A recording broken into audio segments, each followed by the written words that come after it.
almost said Liza. Yeah, that is Liza. Leza. No, it's Leza. Yeah. Okay, I was fucking it up in my head. I'm so sorry. I've never actually pronounced your name out loud before. Yeah, no, it's fine. You got it right the first time. You're like, Leza. God damn it, Pat. Fine. Okay, Leza. I care a lot more say my first name right than my last name. Like, honestly, like I said, if you're white, like, you're not going to say it right, so don't even try. Yeah. Did you guys ever see The Room, the movie? The one, what's his name? With Tommy Wiseau. Oh, yeah. So it's like Leza, like how he says Lisa, but he says it with an E. That's her name. But don't drag out the E. Yeah, that Leza. will sound bad. No, Leza. no, that doesn't sound. You're just good. like a fast forward Tommy Wiseau. So Leza Cantoral. Annoying to her. I'm just being annoying to her. I'm just messing with my wife. Don't make this harder. I don't. All right. That's what she said. Yeah, that's right. Welcome to Dead Headspace, part of Silver Shamrock's Horrorcast, a podcast network that includes Killing Time with Silver Shamrock and Unburying the Dead, where we exhume classic horror paperbacks for the new generation. You can find us on Apple Podcasts, Spotify, Stitcher, Ghana, YouTube, and all other major platforms. I'm your host, Patrick R. McDonough, joined always by my co-host, Brennan LaFaro. Say hi, Brennan. Hello, everybody. And today we're talking with the managing editor, Christoph Paul. Say hi, Christoph. Hey, everybody. And editor-in-chief, Leza Cantoral of, say hi, Leza. Hey there. Of Clash Books. You know what? This is for both of you. Answer whoever wants to go first. By all means, what got you into horror? I'll take this one first. Okay. Yeah, I loved horror from the get-go. I always say even though we publish a lot of different stuff, which I'm sure we'll get into, my heart has always been with horror and rock and roll. I feel like those were the first two loves I found. Tales from the Crypt, the TV show, got me, and then Fear Street. I feel like those are the two, R.L. Stine and R.L. Stine on books and Tales from the Crypt on TV. And I was like, I just loved horror ever since really discovering those two, media properties, so to speak. And I just, it's always been a staple of my life since then. I'm just, I'm a horror nerd, and, I like other things, but my heart's, like I always say, my heart's always with horror and rock and roll. I actually was a total pussy about horror when I was little. I got so scared so fast. Disney was my big threshold, being like into Maleficent. I was like, oh, she's cool. I want to be bad, because then nobody can hurt me if I'm bad and I don't care. But I didn't get into like horror movies and horror literature until college, when a friend kind of got me into all that stuff. And he was really into like the 30s vintage horror and 70s. And kind of exposed me to a lot of the classics, Matheson. I'd grown up with Bradbury before, but he's kind of all over the place.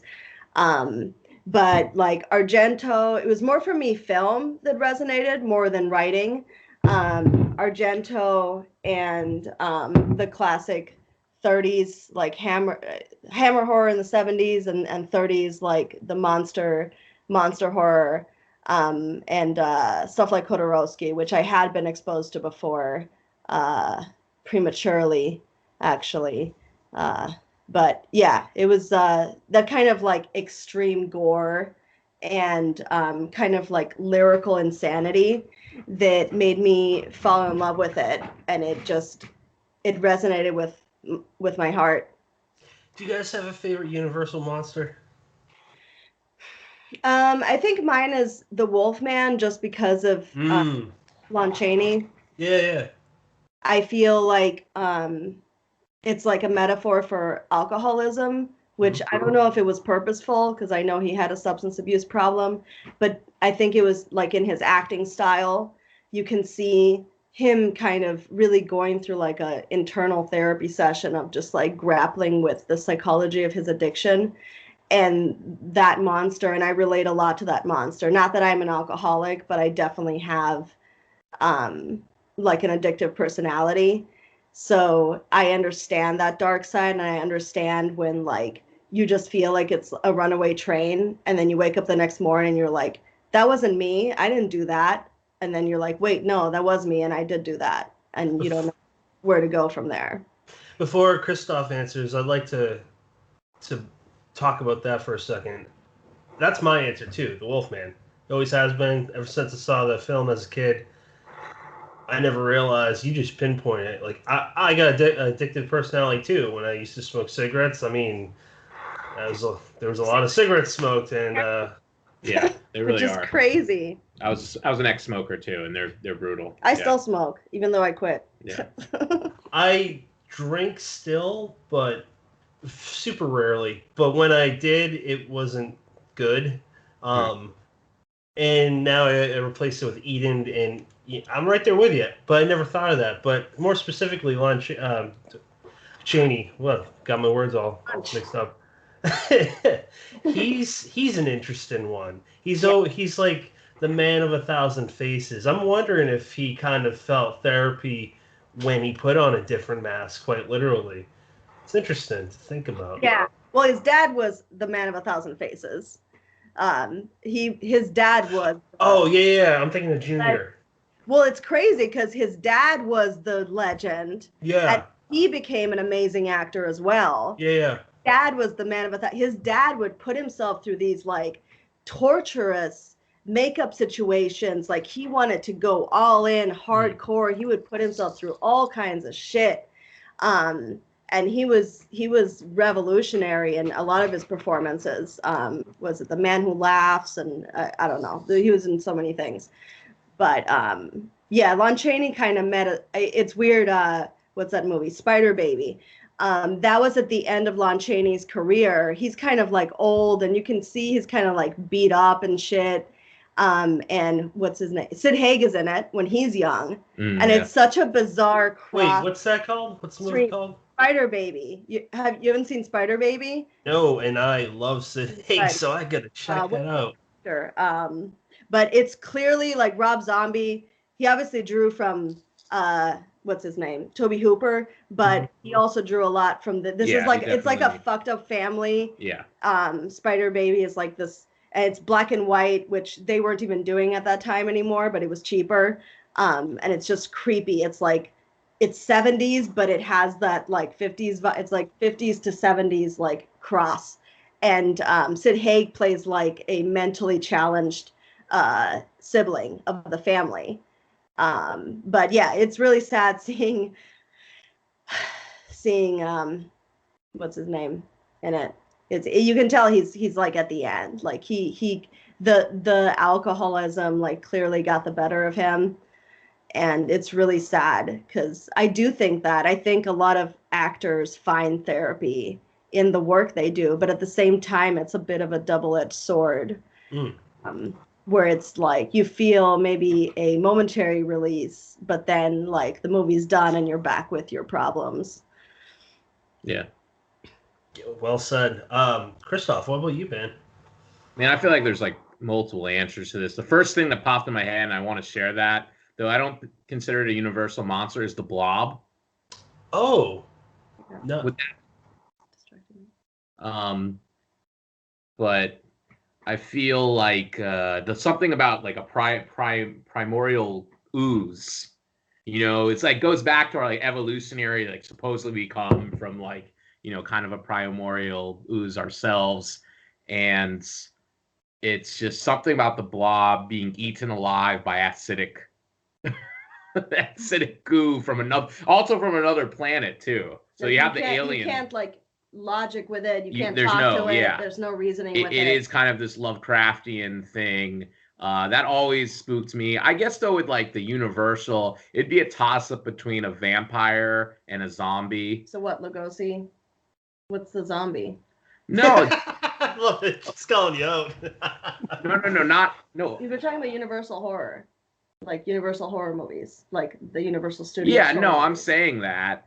I would say probably a vampire at the core. That's Lugosi. Yeah, I would say Lugosi. You like Lugosi? He's okay. I mean, I'm thinking of Universal. I'm not thinking of the fucking like NBC property. I'm thinking more of the grand. I mean, I don't think that was specified though. This is what happens when you get a married couple on. This is why we throw that blanket. Take it any way you want. Yeah. Yeah, I don't know which way it's gonna I go. think Claude Rains as the Invisible Man is a close second. He like killed it. That's a good choice. Yeah, I would say vampire or zombie. I would say a zombie. I'm thinking of the deeper sense of universal, like a monster, like that we all know of, that's in like our psyches. And there is something. I mean, the vampire has been going and going. There is for a something. While. You like zombies. You actually zombies like zombies. are fucking cool. Like, I think they really tap into something about death, and I think that is why we love horror. It is a safe way to think and meditate about death.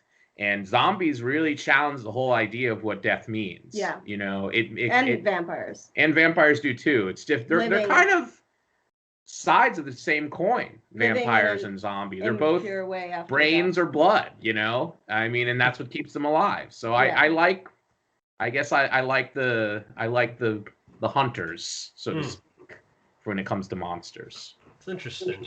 What about you, Brian? What's my favorite universal monster? Literally, I don't need. Christoph took it in such a. See, no, I have a soft spot for the creature from the Black Lagoon, but I don't have like an answer with like depth to it like all you guys. Christoph, that's a great one. You know, you like the ones that, you know, explore death and the hunters, and you know, Leza, with your answer being that kind of not parable, but, you know, metaphor, I suppose, for alcoholism. I was going to throw out, too, I don't know if anybody's read it, but Josh Malerman had a really cool story in Miscreations called One Last Transformation that really leans into that werewolf as an addict. You know, I can quit this anytime I want to, but hey, maybe just once more. Right. So I kind of like the creature from the Black Lagoon because I always felt like he was on the outskirts. He's the one that doesn't get, you know, as much attention as your Frankenstein and your Dracula and your Wolfman. Yeah, I love the creature because, and the way that movie is made is just so lyrical and atmospheric and quiet and beautiful. And I actually even like the sequels, even though they get subsequently like trashier and stranger. And I've got nothing against trashy and strange. I love trashy and strange. But the first one is just so pure and beautiful, and you feel for the creature, same as with Frankenstein, but it's kind of more, I don't know, something about that creature. It can't even talk or anything, and you can understand what it's feeling, even though it never speaks a word. And to me, that is amazing storytelling as well as filmmaking. And I think that story is ageless. It's always going to resonate. Yeah, there you go. You put it way better than I did. Leza, I want to actually go back to something you said a couple minutes ago. You know, when you were describing kind of falling in love, I think it was with the movies, you used the term lyrical insanity for one reason, you know, why you enjoyed that. I wonder if you could expand on that. I would say that is with Argento. You know, Argento's, I mean, all of them, but, you know, Deep Red, Inferno, Phenomena, what was the one in the opera hall? What is that one? It's just the way that the visuals and the music and the themes were all combined. The style of his kills just really, it made me fall in love with murder in a way that I had never felt before. Because, and it was so fascinating hearing that he actually did all those scenes because he didn't trust anybody else to do it properly. So every time you see a beautiful woman getting killed in an Argento movie, he's doing it. So you're like, this is at the hands of the master, and you see how killing is an art and how he made it an art. With the music, the swelling music, and it's just very over the top, you know, but when all the elements come together, it's like a symphony. It's a symphony of boobs and death, and it's gorgeous. You guys fans of Alfred Hitchcock? Because that's how I feel about his work. Yeah, I love Hitchcock. Great. I grew up watching Hitchcock. I had my mother was a film student. So she had me watch like the artsy shit. So she's not big on horror or slapstick comedy. She's like, ooh, slapstick comedy. What? Dreadful. You can't just laugh to laugh. What? That's horrible. You have to sit and think about it for 20 million years and watch an Ingmar Bergman movie about it. But the nice thing was I did watch some Hitchcock and Fellini and Charlie Chaplin and whatever other stuff. But yeah, I love Hitchcock. I think Hitchcock is he is the perfect line between classy and marketable art that is just okay, here's the shit, here's the story, but it's oh, this is artfully done. There's some thought that went into this, but still he's hitting those beats. It's suspense. He's building the story. Great storyteller. He loves fucking with the audience. He's just got you by the strings. He's oh, you think you're going this way? Psych! You're going that way. He's amazing. You know, Scarface got an X rating for the shower scene when it's a close-up of Al Pacino's eye and just blood spurts on his face.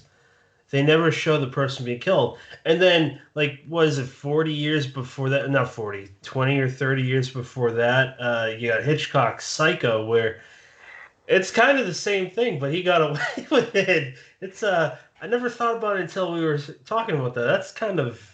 He narrowly got away with it. He got a lot of shit for it. Oh, I'm sure. We're oh, this is really... He's guys, what are you actually seeing?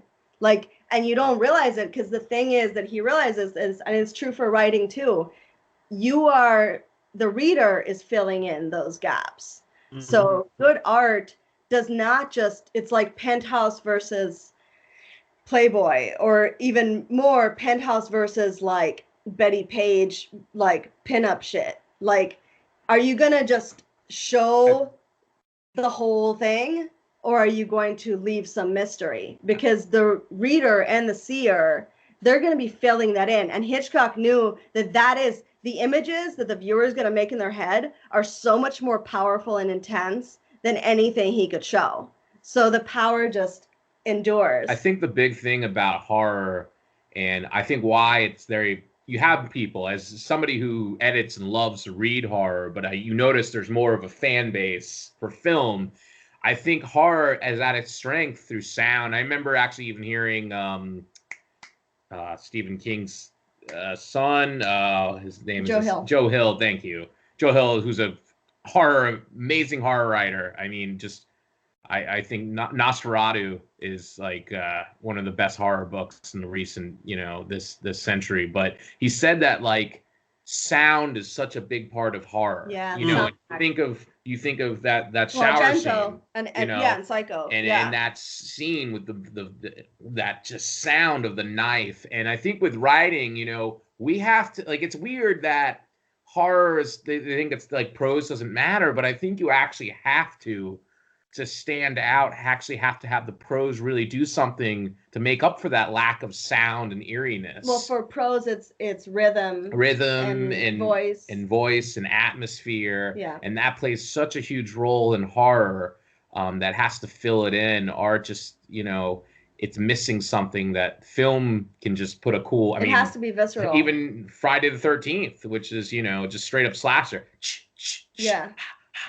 That does so much for that film, I think that just sound alone made it a classic horror, just with that sound and those kills. Oh, absolutely. Yeah. I like to really talk about visceral, what that means to you two as publishers, because when I started writing, really focusing on writing, it was 8 years ago. Yeah. I didn't think about that stuff for the first few years. I was finding my voice. So perhaps newer writers are going to listen to this, and I think be beneficial for them. So if you guys don't mind, what does visceral writing mean to the two of you? I'll take this one first. I mean, I think it's whatever genre it is, but I think horror, most importantly, it is having that commanding voice. That's all right, I'm taking you on a fucking journey, and you're going to get fucked up on this journey, but I'll protect you, but we're going on it, and you might not like it at times. And I need that voice from the get-go. I read a lot of submissions. I've probably read over, I don't even know, 3,500, 5,000 submissions, since we've done this press. So I start seeing what works for me and what doesn't as, a reader. And it's It's that command of voice. It's a character that's memorable. It's like a weird combination of a couple different things. A really interesting character that I start to care about. A lot of times, a good trick they can use is they have a flaw, and like they need to overcome that flaw to survive and get what they want. So you have like psychology happening. You have the lyricalism, visceral. I mean, I think of a good example of somebody like we published with like Brendan Vedetto with his short stories. It was just like they were lyrical, but they were so unsettling, and they painted a gruesome picture. And that always happens to me. I think like Brian Keene is very good at doing that in a different style. Like you can have like Brendan, it's like a symphony, and Brian Keene, and I guess I'm a musician, so I think of it like that. Brian Keene's kind of playing good old fashioned rock and roll, but they're doing the same thing. You have Edward Lee who's playing like fucking death metal, but they're all kind of, they're giving you a song that you have to keep listening to. And that is hard to describe. Like I can't just say, oh, it's this ingredient with that. You just kind of know it when you see it, and I think it comes from reading a lot, being able to do that. I mean, I got to talk to Edward Lee, and he reads the classics. This guy that writes some of the most horrific shit I've ever read in my life. That shit would like make Marquis de Sade go, damn, this guy's fucked up. Edward Lee is just, what he does with the grotesque is beautiful. I mean, that's, and humorous, but still there, and it's just this gruesome shit, but you're like, man, I'm captivated. And I think it's just making me feel captivated, where I'm like, okay, I got to keep going with this, even if I'm discomforted. Isn't it wonderful? Isn't it wonderful to explore that? Like, you're not hurting anyone. And there's some people that get offended that I brought this up I was talking with someone on Twitter today about how I've only self-published a book before. I took it off. Like, it's shit. But when it was back in 2014, and I didn't know what the hell I was doing, and I was looking for freelance editors. So I just asked, a few questions. Do you like horror was the first one, because why would I get someone that doesn't? Yeah. And this one guy asked me, why would you read that? Do you like to see people hurt and stuff? So it's strange when you have that mindset, but we're all like-minded in the sense where, we're explore the dark alleys. It's therapeutic. It's healthy. Yeah. And it can be beautiful. Yeah. Yeah. I mean, I would say for horror, I think just really good, thorough descriptions are what does it. Like you want to really say what things smell like, what they taste like, what they feel like. And if it is psychological horror, which I would hope it would be to some degree, to be interesting, you want to show that too. And that's why, back to Brendan, that's why I liked his stuff, because not only was it beautifully written, but you really were going through a dark emotional journey with his characters. So, the things that were happening, they were well described and everything, but none of that would mean anything if I didn't know who this stuff was happening to, Yeah, I would mention one more thing, and not to do a plug, but like a book we have coming out. Dementia. Plug away. Plug everything you want, man. I'm really proud of it. Dementia. And, we worked on it. I think that's the thing as a publisher. People are very unsure of how it works. And I would use this book as an example. Dementia. It's his first book. It's his first book. We got it. Russell Coe. And I was just like, I fell in love with the first 10 pages. And I was just like, this is like what I want in a horror book. And it was hard to sustain it though. So I was like, this will need some work. And I was so gripped by the voice and the story and the character that I was like, I'm willing to put in the work if this guy is. I'll do 3 edits, I'll do 4 drafts. I think that's the thing for young writers. We want to fall in love with a new voice, and it's harder to sell a new voice. And if we really do fall in love, we'll do the work. I can't say that for every press, but like we'll do the work to like coach somebody up. If I just see raw talent that needs a little coaching and a little, hey, do this, do that, because you edit enough, you can kind of see where things need to get fixed, like a doctor. And that was a really gratifying experience. And that book's coming out in I think 2 weeks. So by the time this is out, it will be out. And it's just, it's those things, though. It's having that voice. It's having that story. And horror is about storytelling. We're not doing literary fiction. So I don't, we don't need to just sit around and talk about life or, I'm cheating on my wife with a 20-year-old girl. We don't need we're not doing literary fiction tropes. We want a story that's gripping and a character we care about and a voice that kind of can put me under a spell. I think those are the three magic ingredients that I need to want to publish a horror book. And if one's missing, if the voice is missing, it's going to be really hard for me to want to get behind it. I think there's, but in horrors, there's people that are if the story, if the story is good enough, we can work on the voice. But it's really, I wouldn't say that. I think we're very voice-centered. I don't. You can't teach that. Yeah, you can't. No, we're very voice-centered. You can teach story structure and all that. You can't teach voice and so rhythm. we do care about style. In horror, style is important to us. I think in some horror presses, style is not important, and I'm fine with that. I'm a horror nerd and fan, so I can enjoy a book that's just very meat and potatoes prose if you're telling me an amazing story. But it must be an amazing, gripping story, and you need to have a right rhythm at least for that. So I love Nabokov and the French more surrealists, literary. so I really care about language and atmosphere a lot. More than story. But it's I think of stories like The Ruins, that just gripped me. What's that one? With the kids and the worms. Oh man, The Troop.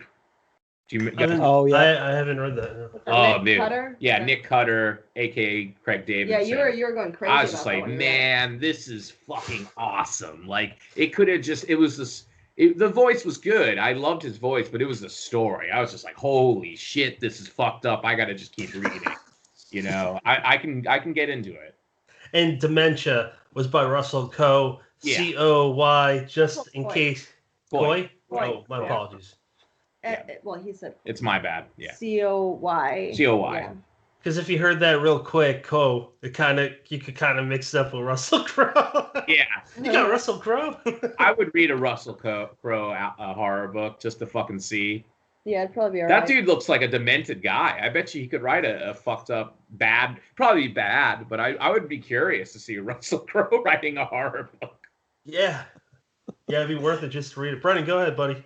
I was just going to say, hearing that, when you guys look at manuscripts, that you're looking at the different components that make it up and, willing to work with authors who have that promise, and of course, depending what angle it comes from, that's so incredibly encouraging. And it's really kind of the nice aspect of indie publishers is looking for, that great voice, that great storyteller, but also being willing to kind of help them on their journey in order to, this is me putting words in your mouth, but there's a selfishness to it because you want to read great stories. And if you see that the potential is there, then why not, use what you've learned in the industry to nurture it. So I guess my question is, how often is that the case that you're, taking on new voices that you feel like you can shape versus you just find really something that pretty much works and just needs a little bit of guidance? Yeah, that's a good question. I would use an example of somebody. 50%. I feel like it's 50-50. I think. A great example. Charlene Ellsby, who put a book Texas you Love. Can't mess with her stuff. It was it's not storytelling. It's all about the voice. It's all about the voice. It's all about the voice, and I'm I'll fuck this up if I mess with it. And it's a different kind of thing. It's not straightforward storytelling. She's breaking all the rules. The last big breakouts we had before the ska book, Tia Hase's Life of the Party. Well, that's not horror, but yeah. Well, whatever. But working on books, Greg Maney. Yeah, it doesn't matter if it's horror. If you get whatever you guys publish. Both of those books, we saw so much potential in these people and their voices. To answer it like this, so I think, and this is a deeper thing about publishing. I think what's happening, and this is an important thing I feel like I'm about to say, the small press is now taking on the job of what agents used to do. And agents used to do this shit. Agents used to be like, oh man, I like that this guy's really got something. This is like 20 years ago, and I know this to writers who have become publishers themselves, like Kaylee Jones, does more literary fiction. But they'd be like, agents are these kind of unsung heroes. They still do that, but it's honestly more for genres that can make a lot of fucking money. And they're not going to do that as much, I think, with horror. You're going to see that more from small presses. But it's like, now agents are just so much looking for the sure thing. And like, they're looking for the grand slam. So anything that's not a grand slam, I'm like, I'm going to leave it alone. So we're, we don't have that money or panache, to we're just looking for anything that's going to be exciting. We're looking for something captivating. And I'm more than happy if I feel it's worth it. I also have to feel it's worth it, to do that, because that's time and effort and money, because we freelance, and that's money out of our pockets. There's no guarantee that the book's going to sell. So we're basically working for free. So we're kind of unless the book sells. We think if we think the book can sell. If it doesn't sell at all, then we're just spending money. Feel like if we fix it up, there's going to be an audience for this to some degree, or there's going to be for literary fiction, it's like this can be special. Maybe an award. Or something. So we are looking for, something. But I think it's like 50-50, and I enjoy it. Like, I'm an editor at heart. I like to edit. Yeah, he loves editing. I actually genuinely loves editing. It's just it's just like reading with a video game. That's how I look at it. I'm like, it's like I can fix this and make this better while reading. So I enjoy the process of that. I think of it as being the producer for music. The producers fixing songs up, and they go, maybe try this. You find the talent, and you. So if I see something that's like 75% there, or a voice that I'm like, hey, this guy's really got something. Let's take a flyer on them, see if they can really do something. We'll do it. Yeah. That's interesting. I've never heard anyone say it's like a video game. That's a great analogy. Brennan, what you got anything for that, man? That's all. I was stewing on that as well. That kind of like interactive aspect of it, where you're not just watching a movie. You're interacting with the environment, and you're able to kind of bend it to your will to certain extents. That's I'm with Patrick. That's really cool. Patrick, actually, unless you have something to add, I kind of want to take us back to how Clash Books started. That's where my mind's at too. Yep. Yeah, it's a weird thing. I feel like there's... This is my favorite question. Do you understand what I'm saying? Audio listeners, Liza's holding a finger gun to her head. I feel we have like a million different answers. Yeah, so. I feel like we started as a website, and it was kind of what's that word when a bunch of people are doing it? Collaboration? Collective. Yeah, it's like a collective. Yeah. And this one dude kind of started as a collective, and I edited this first book. And I was like, hey, man, I really that was like... the first book. Yeah, practice makes perfect. And I'm like, I really like editing. I'd like to do this. And he was more into film. And then, like, the website kind of evolved into publishing, which I would say really cemented itself in, like, 2017. And we had this thing where, you guys are getting the point. I really like reading. I'm just a reader at heart. And I like to read different things. Like I say, my heart's with horror and rock and roll. But I listen to pop music. I like literary fiction. And so we just kind of had the mentality, we knew we were going to publish horror and maybe some bizarro stuff. We both come a little bit from that school too. But we were like, hey, if it's a good book and we're interested in, we're not going to worry about genre, And it's kind of worked out well because we publish a lot, but they're only, we'll publish like 5 horror titles a year, 5 literary fiction titles a year, 5 poetry, and maybe 3 or 4 nonfiction. So it's like we're publishing a lot, but we're really just specializing in the best of the best, what we feel it is, and there's a lot of awesome books in the small press world and the big press world. So I would say like in the, the website, and we're hitting like a milestone like today. We're about to hit 5,000 paper cap books. We just got another order. Congratulations. Thank you. So we're like 3 away now. Yeah, we're like two away from hitting 5,000, and it's cool.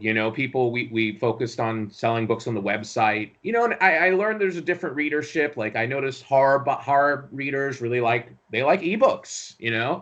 They're happy to just read the story on an ebook. Literary fiction people, not into ebooks. They want that paperback. Yeah. And it's an interesting, you see the different tribes, and we're kind of weird in that we're part of all these different tribes. You know, we're part of the horror world, we're part of the literary fiction world, part of the poetry world, and the nonfiction world, and we just kind of keep evolving with it and not worrying. Though next year I notice we're going to have a lot of horror titles. 2022, just the way it's worked out, we're going to have like half of our titles will be horror, which is interesting. Yeah, I mean, it's not surprising. Yeah. I mean, I would say that you know, when Clash first started, it was very male dominated, and like I remember the first anthology I edited, True Detective, stories inspired by True Detective. He came up with that. That was the first antho of the press, and I was just, they had already, you know, he'd already accepted all the stories. Yeah, it was already all decided. This is from another so press. I didn't have any part in that process, but I had to copy edit it. And I came up with the Tragedy Queens anthology, and I was like,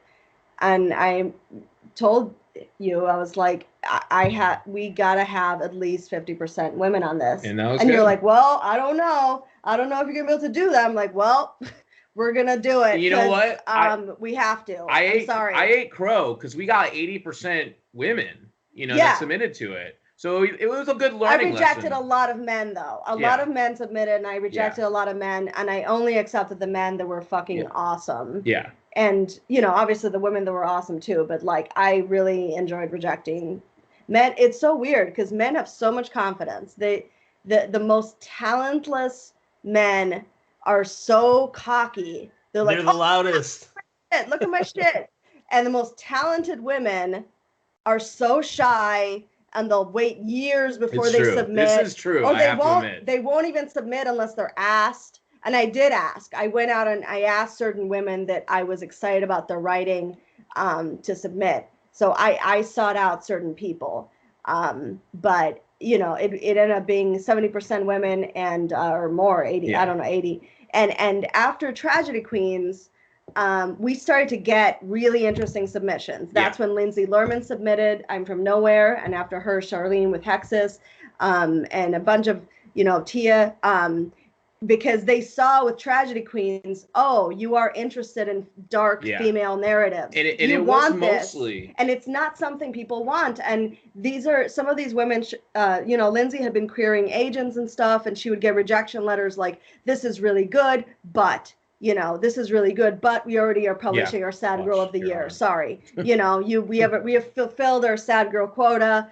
You know, no more depressing woman shit, or you know, there's not enough of who knows, whatever the problem was. So we are kind of in that middle zone where it's like we want these difficult stories if they are told in a beautiful, evocative way. And bigger publishers, they might not feel this is marketable.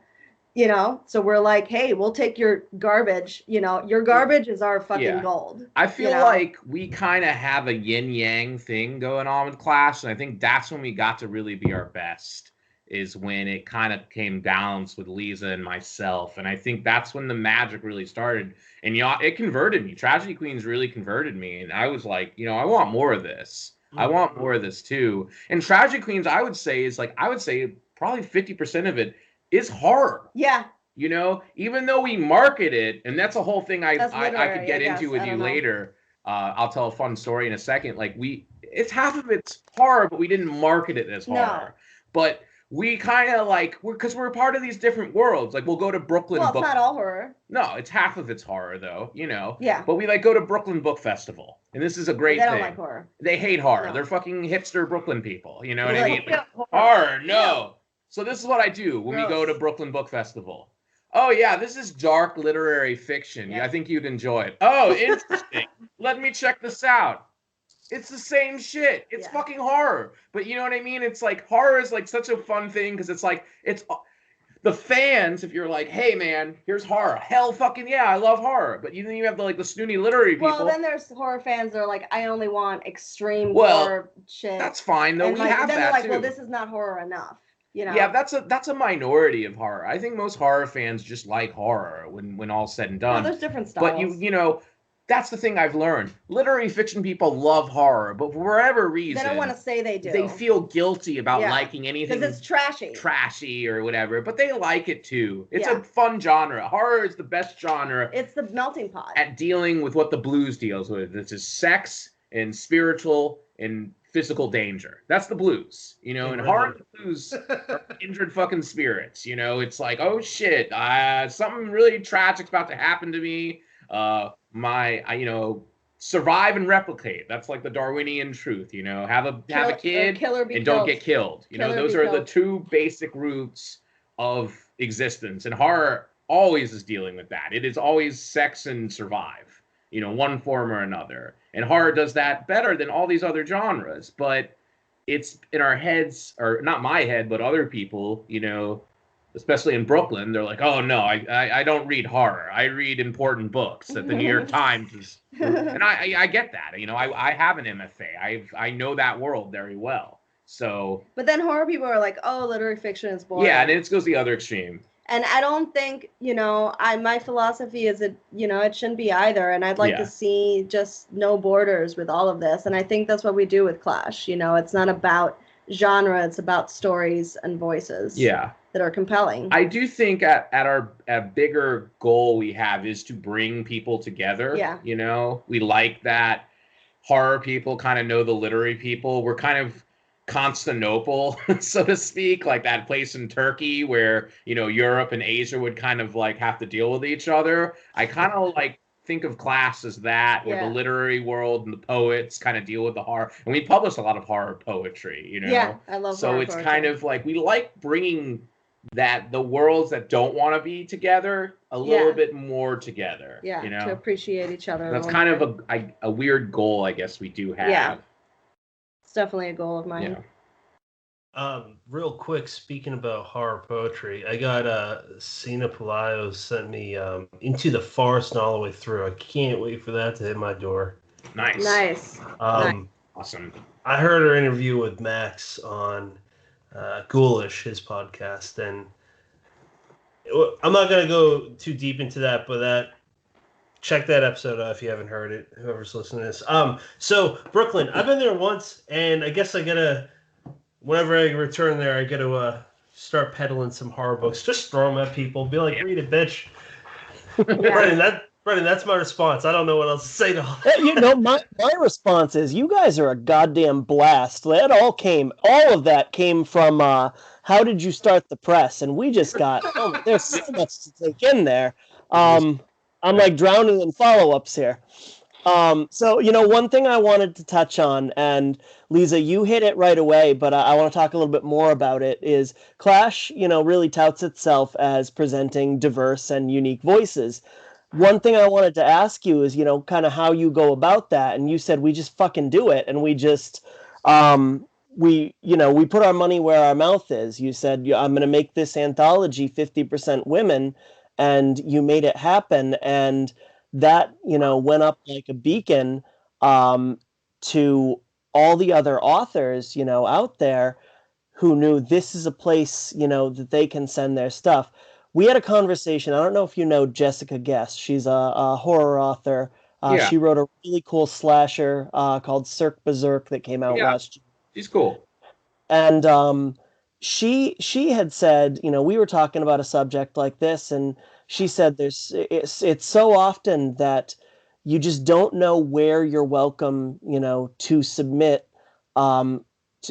your stuff, where people say they're looking for diverse voices, and they're pretty much just saying that to look good, or, you know, hate to say fit in, but fit in, versus the people who really mean it and are willing to take a chance on your story. So beyond that, you know, what do you guys do to really promote diverse voices and just make sure that you're putting it all out there? I mean, I think honestly it's the same as what happened with Tragedy Queens. I think people who are looking to submit to us, they look through our catalog, and early on, you know, I think I was a lot more focused on getting female voices, and that mattered to me as a female publisher and writer. And Christoph was very passionate about representing people of color. I think from the beginning, and he especially not just people of color just for the sake of people of color, but specifically weird, bizarro horror from people of color, because we felt, the bizarro and weird fiction scene was just very fucking white and it was boring. Yeah. And we wanted an exciting diversity. We wanted to hear those other voices. So he actually made an effort to seek out. Yeah. And I want to give a reason why. It was not because I'm like some saint. This was a personal experience. So a job I had when I lived in New York for a little bit before, we moved to New Hampshire and now we're in Troy, but I lived in New York, and the only reason why I was able to have a decent job, and I was basically a social worker, and I would say I was basically trying to help kids find jobs from 16 to 24, and I'd say 85%, I worked in the Bronx, and 85% of those kids were black, and the other 10% were Hispanic, and the white kids I had were crazy. That's it's one of those. It's one of those kind of gigs.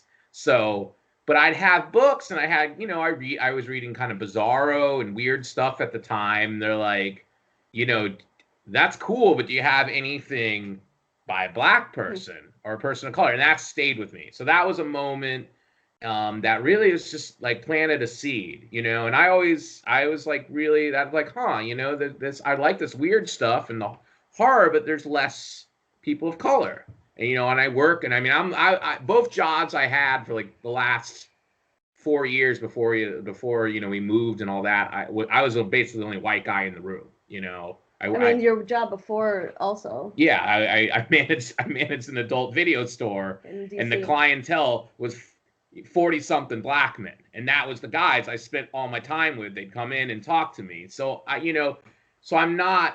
still a white guy. I'm a Jewish Italian guy. I honestly think the fact that you grew up in Boca in this kind of like weird environment, and you started listening to I loved hip hop too. That played a role too. And that resonated with you. Yeah, it resonated with me. And I played basketball, so that so I would play with other black people. So you're like, I want to hear these voices. Yeah, so it was always like, okay, I feel at home with this. Yeah.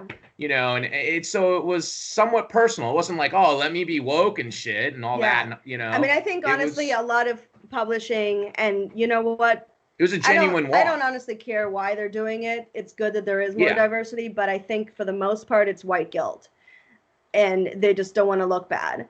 I am Hispanic. I know I look white, but I grew up in Mexico. My dad's Mexican. Yeah. But we want diversity because we don't want to hear the same damn stories over and over again. It gets old. I'm a depressed white guy in New York. Like, okay.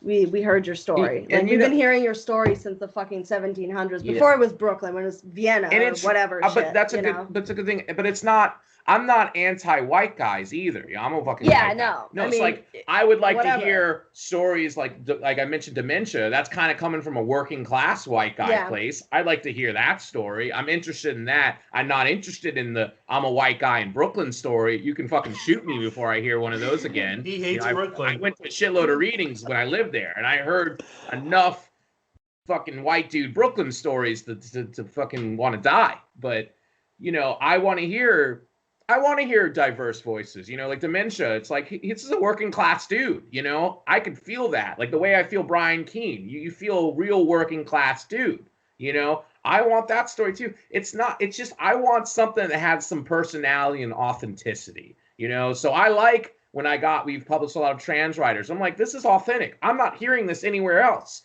I like something that feels fresh and new. It's not that I'm coming from this.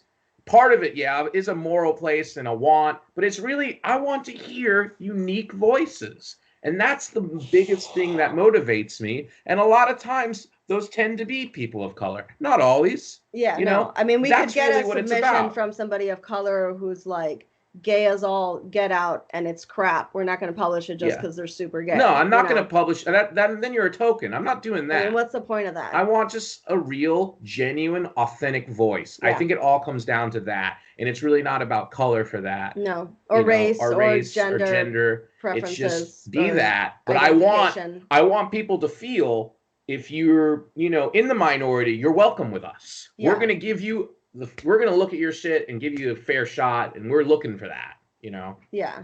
That's great. It's fantastic. Throw out a few names that come to mind right away. Cena Pelayo, S.A. Cosby, Gabino Iglesias, Violet Castro, Haley Piper, Laurel Hightower. I'll stop there. There's way too many more to name, but all those names pop up in my head because they all have very unique voices. Yeah, they do. Well, Cena's in the first issue of Black Telephone, and I was I didn't know that. Yeah, her poems were in there. Okay. I would love to work. I mean, she's amazing. Hell yeah. I can't say enough good things about her. She's the best. Actually, we have an interview coming up. It should be the next one we post. We did these little interviews of Black Telephone, like little promos me and Lindsay did. So hers should be next up. We did some fun questions with her. That's amazing. If you remember, I'd love to be tagged in that. I want to. Yeah, posted. I was going to save this for when we talked about what we're reading now, but audio listeners, I'm holding up a hardback copy of Children of Chicago, Cena Pelayo's latest book through Polis Agora. I bring that up because I just messaged her the other day, and I was like, I've never said this to any author before, but your writing reminds me of one of my favorite authors, Thomas Harris. Silence of the Lambs and Red Dragon are two of my favorite books, period. Oh, yeah. Great book. This book, Children of Chicago, I'm like, you got special. Yeah, I need to read it still, but I love her. I want to say one thing. I would say this is the one thing that really freaking sucks about being a publisher and a writer. I don't have time like I used to read for pleasure. I have a whole pile of books. I buy and I can't read them. It breaks my heart. Like, I think she's awesome. Like, we published in and I would love to get a copy. And it's like, I know because, reading submissions, I'm freelance editing and I'm editing. It's really harder for me to read, whether it be friends, fellow colleagues that I'm inspired by. I would say that's the only tragedy of this being like a gig now. This is like a job for us now, Well, when you're reading for work, it's not that fun. It's a lot harder to read for pleasure now. And I miss it. I miss being able to just I'm reading my Dark Vanessa right now. Yeah, she's actually found some time to read. I've got manuscripts. I'm enjoying that. And it's hard for me to want to read something, though. Like that, I have a lot of... so many good books. Yeah. And I buy them. I actually will buy them. Yeah, we have a whole pile. If I get lucky, I get to read 20 pages, and I'm like, oh shit, I got to edit that. Oh no, I got to edit that. And then it's just like, and then I got to still write my stuff. I made it. I wrote a concept. Yeah, I'm doing a book with DHP, the Western series, the splatter Western. I was gonna bring that up later, you bastard. And I read a lot. Like, that's the thing. I'm reading for most of the day. I have a copy of Detransition Baby by Tori Peters that I need to read. I need to read that. And it's I would say that's the biggest. People are like, is it a sacrifice? That's the biggest sacrifice of being a publisher. It's just not having time to read. Especially as a publisher writer. As somebody who loves to read, I just don't have that time like I used to. And I do music stuff, and it's just like, my vacations, half of what I do during them is I read, when I take like a vacation. But yeah. We can, Brandon, jump in after me with this, because I'm sorry if I'm cutting you off, but we can absolutely relate to that. And it's not a complaint. It's just a good problem to have. Yeah. I want Cena on right now to talk to her. Not while we're talking, of course, but I would love to record an episode with her and then do another one with her and her husband, which I've talked to with just about Burial Day. They're public, they're press, but there's so many good authors, and it's not picking the favorites. It's just there's so many friends that write that I have at this point, and I want them all on, but it's not possible, and you can only read so much. So me and Brendan focus on the two podcasts we have, those books. I feel you. It's hard. Yeah, you guys are doing a great job with this podcast. Oh, thanks. But it takes time, and you got to schedule and all that, and it's just, and you're writers too, and it's like, I know you got a kid, and you got a pig too. I don't know.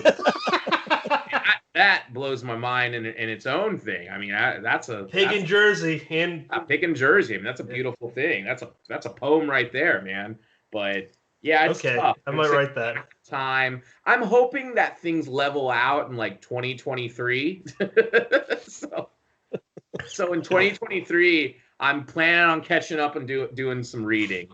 That's kind of where I'm at, you know. So, Brandon, jump in. What? I'd love to hear what you have to say about any of this. Obviously, I totally agree with it. It's,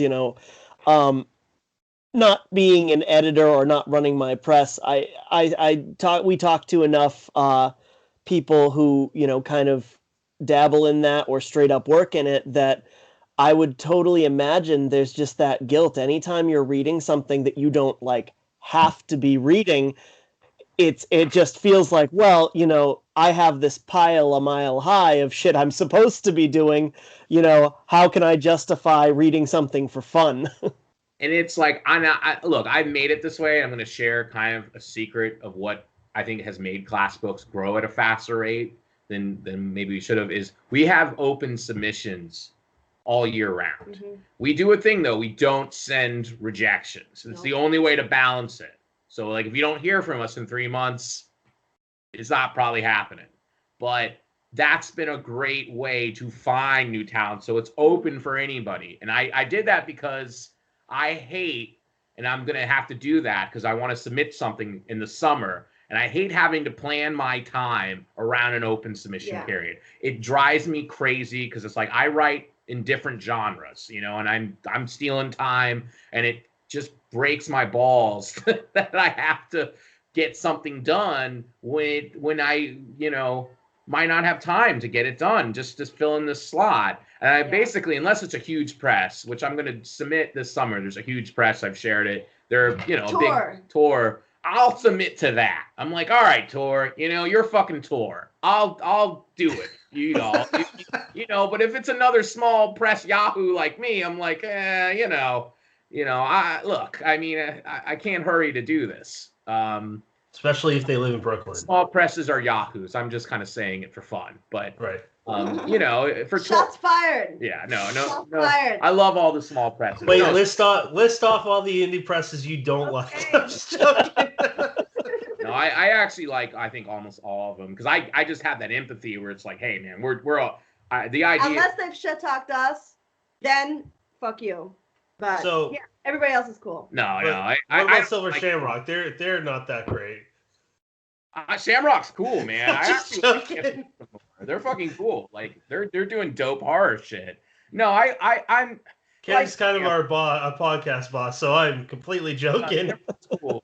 We should like all message each other sometimes, but it's hard. We're just busy. We're all they're doing their side of things. They're really focused in the horror world. We're kind of spread out all over the place. But no, I'm always rooting for other small presses. I feel like we're in competition with ourselves. Yeah. No, I'm not in competition with I'm not in competition with any other presses. Except my own like resistance and the forces of chaos in the universe. I really believe in the idea of being territorial instead of hierarchical, which is like, I'm just looking at my spot and I'm focused on that. I'm not worried about what you're doing. I'll get mutually inspired. Like I get mutually inspired by, I see Samrock's some stuff. I'm like, that's dope, and that like encourages me.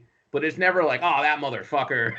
They publish that. I get jealous sometimes. I get jealous of presses that are like literary presses that have a lot of money. Sometimes there's like books you're like, oh damn. There's a good kind of envy when you see a press put out a book with a great cover. I'm like, oh, I wish I did that. That's a good feeling, though. No, that's like a healthy kind of like, and I think that people probably do that with class, and that's a good thing because that's like encouraging me to like, just keep working hard. Like I like that feeling, But I can relate as far as the podcast go. Like with Brian Keene's The Horror Show, that was an amazing podcast. No jealousy, but like super entertaining. Not the news section because that is a weight no one I think would want to carry besides that crazy Irish bastard. But that and This Is Horror. Me and Brendan are both fans of those shows, and it's like podcasts. Yeah, entertainment wise, it's like inspiring. Yeah. No, I think mutual inspiration is what half of this is all about. Yeah. I think that's a key word, and I'm going to get all philosophical, like fucking Aristotle and Nietzsche. They said that's the highest form of friendship is mutual inspiration. And that But that's what art should be about. It should be about mutually inspiring each other. Not like, oh, it's stupid. Like a guy. If you're like that, honestly, that just shows how small you are. If you're everything, like you're just looking like, oh, I want that. That's not me. Oh, like it's not a good way to be. You obviously are not very focused. You're not very grounded, and you need to get your shit together. Yeah. Like focus. Super insecure. Yeah.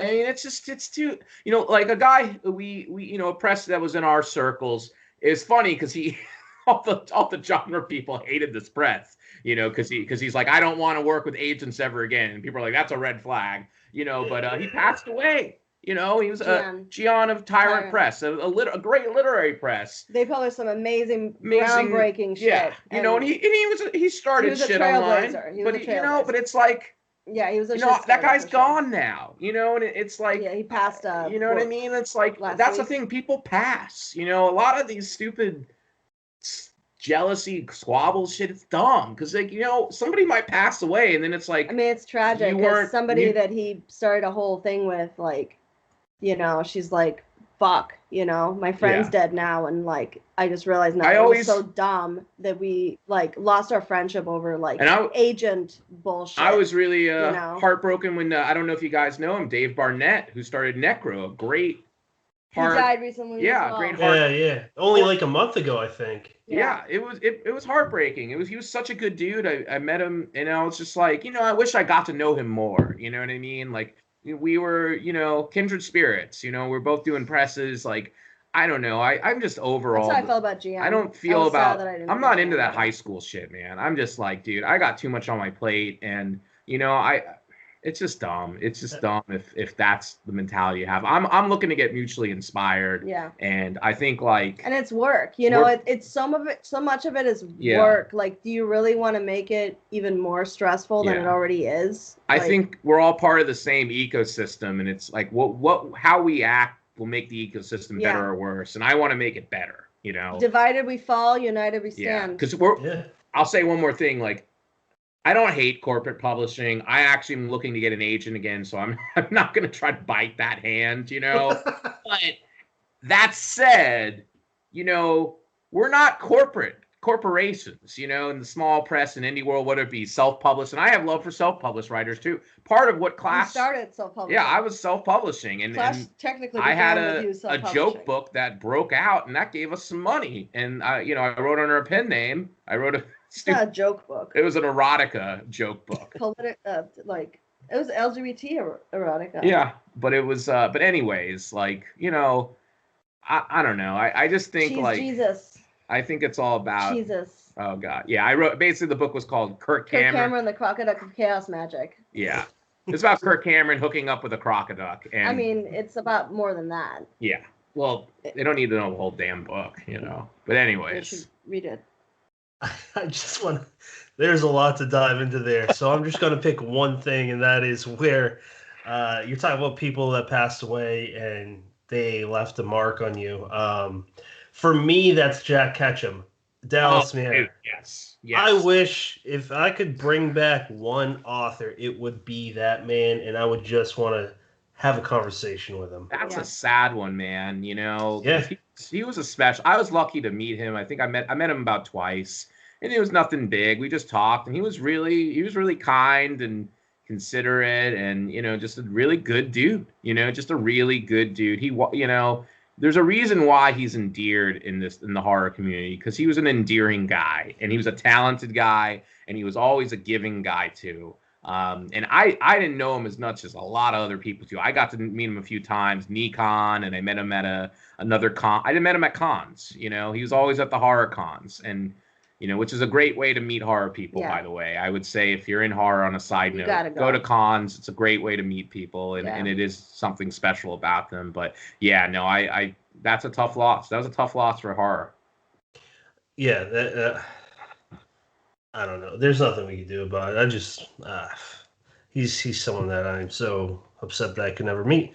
He seems like a great human. And another good point to back up something we spoke about earlier is you can write brutal truths and you can still be a kind, endearing person.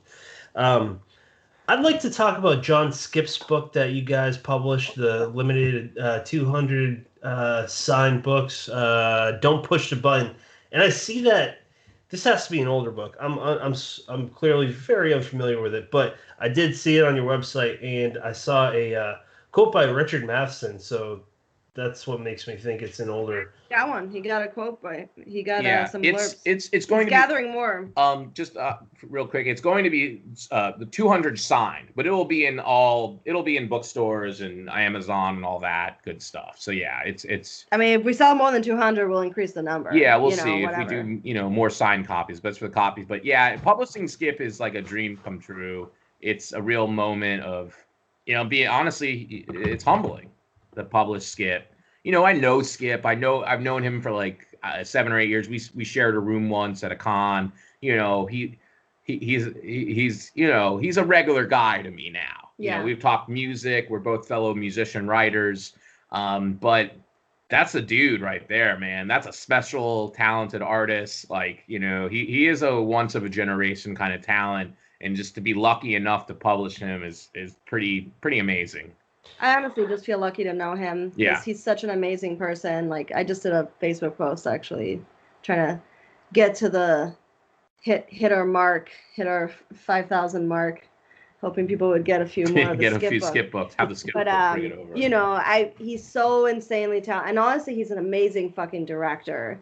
And I wish he could get the funding to just do more films. But just as a human being, he just blows me away. He always has these fascinating stories, and I'm always way too drunk or high to remember any. and then I hear them again and again, and the staying power and the fire of this guy. He's been down so many times, and he just won't fucking die. He just won't. He's running on fumes. Like, he's running on just, I gotta create. And he loves to create. He lives every day in the joy of creation. He's making music. He's writing. He's working on fucking screenplays. Like, he won't stop. He won't stop. He works every fucking day. He really is. He's a real, like, he's one of those guys that's and he's always pushing himself to go further. He pushes himself to grow. Even though he's already had hits and done all this cool shit, he's always pushing himself to just go further, experiment more, challenge himself. I started, even though I have way too much shit I'm already doing, but I did start, and I want to just give it a shout out. I did start a podcast. Plug it. Talk about it. Paragraphs and Power Chords. It's brand new. It's on the Class. But there's an episode. It's on the Class Books channel. We just it's on. You did an episode with Skip. Yeah, and it was amazing. It was a really special episode. We talked about he wants to talk about horror. with basically writer musicians. Yeah. About how they kind of live their twin passions. Yeah. And it was Skip fun. Is definitely somebody that does that. And Mallerman, too. Hopefully, Mallerman. I'd love to have Mallerman on down the road. He's got his band and shit. Yeah. Maybe you gotta get a nice intro. Mallerman actually wrote the intro for the Skip book. The Skip book, which was awesome of him totally to do. Cool. That's really cool. I like Skip's episode in the first season of Creepshow. I forget the name of it, but his and Mallerman's episode were my favorite. I just think that if anyone's listening that hasn't seen the reintroduction of Creepshow, check it out. It is great. It's fun. It's old school Creepshow. Yeah. Brennan, you got anything to follow that by? No, I'm going to totally sidestep. So I noticed on your site that you said you live in a haunted bungalow, and I got to hear about that. Wow, when did I write that? I don't know. All the ghosts. See, okay. Okay. Well, I mean, what do you want to know exactly? I mean, it's haunted. What don't I want to know? Okay. Fuck. You just opened a massive can of worms. So I want to say that she very much believes in ghosts and astrology. And I don't believe in any of that shit. I don't believe in any of this shit. Floating around his head. But we have a room basically that it's named after the ghost that supposedly, lives here. We literally call it the ghost room, which I feel like I've gotten swindled we call it Hazel's into. Room. Yeah, it's Hazel's room because Hazel's a ghost that lives here or whatever. I don't know. She doesn't live here. She visits. She visits. Whatever. God. Where's she live? I mean, She lives in Troy, I guess. let me see. She lives in New Jersey? In Troy. Troy, New York. Oh, I thought that was in. Isn't there Troy, New Jersey? Basically, no. We're by Albany. We're by Albany. Yeah. So it's like upstate. Yeah. Okay. Basically, what happened was the night before the house, we came here, we moved here about a year ago.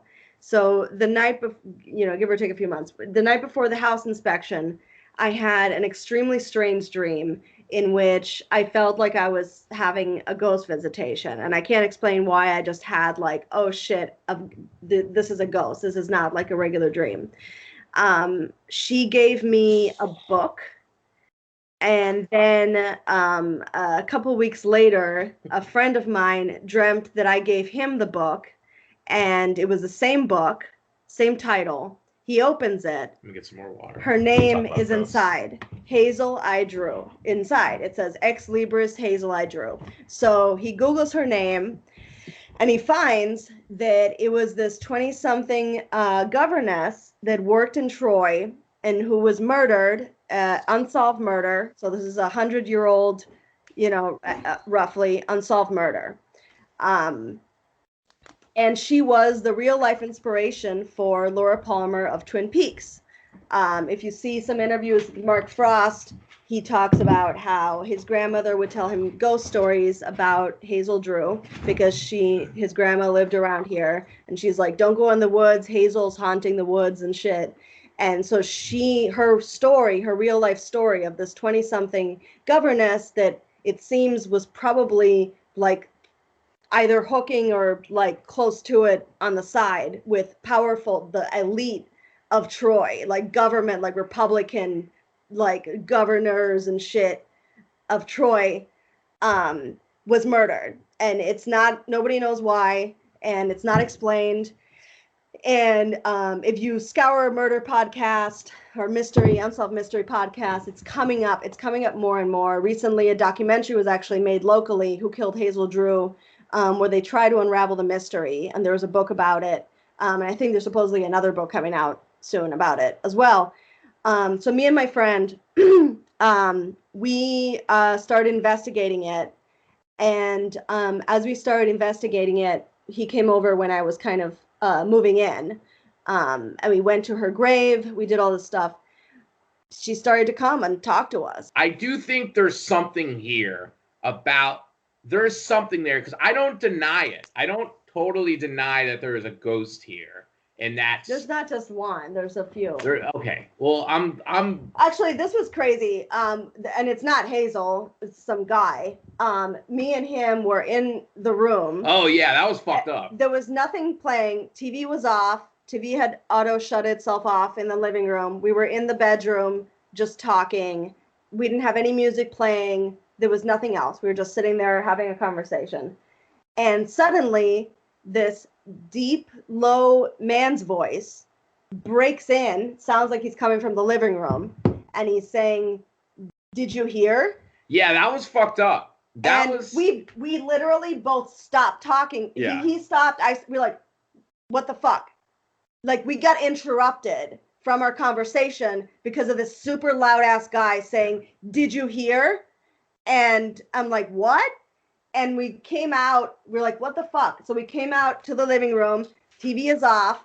Christoph opens the door, looks outside. He's like, oh, maybe the neighbors, somehow something carried over or some shit. Obviously that doesn't make any sense. So, and that's a second man voice. Brett, your drummer, stayed over the night, and he said he heard a guy say "stupid."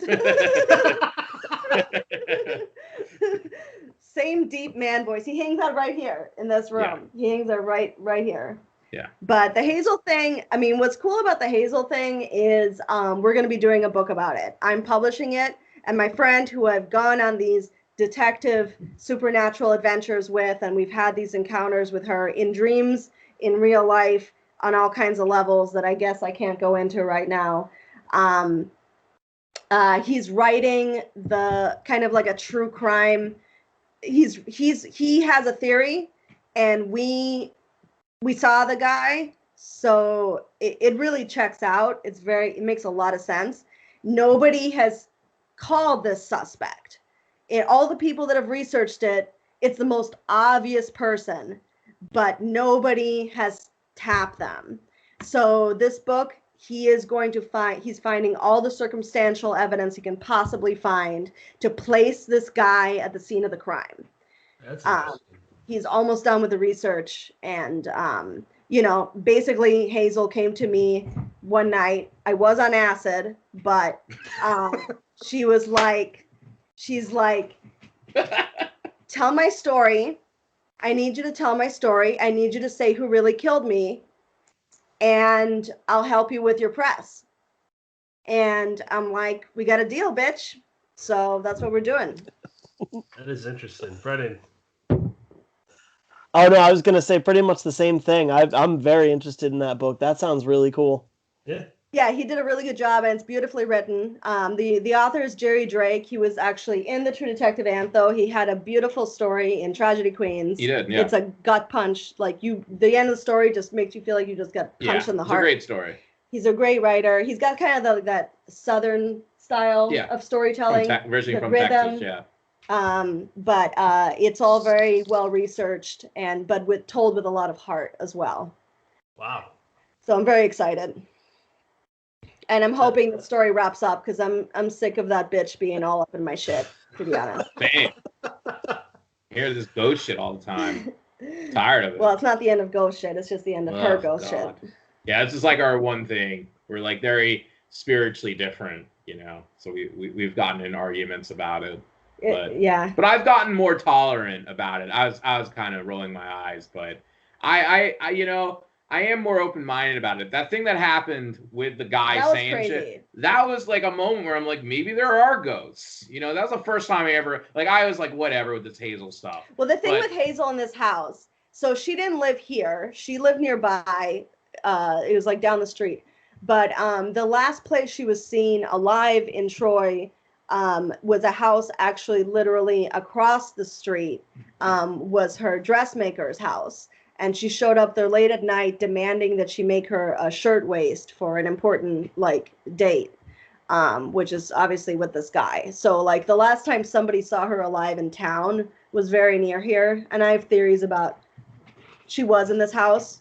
But this was a laundry business apparently back in the day. So, and there's a sign out front, a metal thing with a sign. We're actually going to put up a Clash sign there eventually. We'll put up Clash books in front of the house. But me and a couple other people that are working on this case with me have a theory that this was a laundry business, and that to make extra cash, they would rent out rooms for girls to get with guys in the rooms, and then that's why we live in a brothel laundry house of ghosts. Yeah, that's why that room is awash with this crazy ghost sex vibes that I felt when I first moved in. Free book idea. Whorehouse of Ghosts. Pitch it to Clash Books. I'll take a look at it. The Whorehouse of Ghosts. There it is. That's our title. Perfect. I